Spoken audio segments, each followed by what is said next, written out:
Kim জন উন কেমন আছেন জিজ্ঞাসা করলেন ট্রাম্প। দক্ষিণ কোরিয়ার সঙ্গে উত্তর কোরিয়ার বৈরিতাপূর্ণ সম্পর্কের কথা কারো অজানা নয়। বিভিন্ন ইস্যুতে দুই কোরিয়ার মধ্যে টানাপোড়েন তীব্র হয়ে ওঠে। উত্তর কোরিয়ার নেতা কিম জন উনের শাসনামলে দক্ষিণ কোরিয়ার মিত্র হওয়ায় যুক্তরাষ্ট্রের সঙ্গেও এই সম্পর্ক সংকটময়। তাই দক্ষিণ কোরিয়ায় মোতায়েন মার্কিন সেনাদের উদ্দেশ্যে ট্রাম্পের প্রথম প্রশ্নই জন্ম দেয় আলোচনার। কিম জন উন কেমন আছেন দক্ষিণ কোরিয়ায় মোতায়েন মার্কিন সেনাদের উদ্দেশ্যে এটি ছিল সদ্য শপথ নেওয়া মার্কিন প্রেসিডেন্ট ডোনাল্ড ট্রাম্পের প্রথম প্রশ্ন।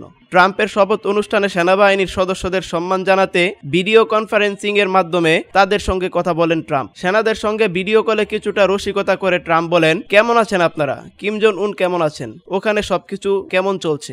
যদিও আমি তার সাথে বেশ ভালো সম্পর্ক বজায় রাখার চেষ্টা করেছি, কিন্তু তিনি অত্যন্ত কঠোর। ট্রাম্পের এই প্রশ্নটির পর অনলাইনে প্রতিক্রিয়ার ঝড় ওঠে, উপস্থিত অনেকে হেসেও ফেলেন। উত্তর কোরিয়ার সঙ্গে যুক্তরাষ্ট্র ও তার মিত্র দক্ষিণ কোরিয়ার সম্পর্ক নিয়েও অনেক প্রশ্ন রয়েছে। কিম জন উনের শাসন আমলে বিভিন্ন সময় প্রতিপক্ষ হিসাবে আবির্ভূত হয়েছেন পিয়ংইয়ং। ট্রাম্পের উনকে করা প্রশ্নটা নিয়ে ইন্টারনেটে অনেকে প্রতিক্রিয়া জানিয়েছেন। একজন ব্যঙ্গ করে বলেন, কোনটা বেশি হতাশাজনক, তার প্রশ্নটা নাকি তিনি যে প্রশ্নটি করা ঠিক বলে মনে করেছেন সেই পরিপ্রেক্ষটা? তা নিশ্চিত নই। একেই বলে কূটনৈতিক প্রতিভা। আরেকজন ব্যবহারকারী ট্রাম্পকে ক্রেজি বলে অভিহিত করেছেন। কিম জন উনের সাথে ট্রাম্পের সম্পর্ক বেশ বৈচিত্র্যময়। 2017 সাল থেকে 2021 সাল পর্যন্ত প্রেসিডেন্ট থাকাকালীন ট্রাম্প কিমের সাথে 3টি উচ্চ পর্যায়ের বৈঠক করেন, সিঙ্গাপুর, হ্যানয় এবং কোরিয়ান সীমান্তে। তিনি প্রথম কোন মার্কিন প্রেসিডেন্ট যিনি উত্তর কোরিয়ায় পা রাখেন। তাদের বৈঠক বিশ্বব্যাপী আলোচনার জন্ম দিয়েছিল, যদিও শেষ পর্যন্ত কোনো সুনির্দিষ্ট ফলাফল আসেনি।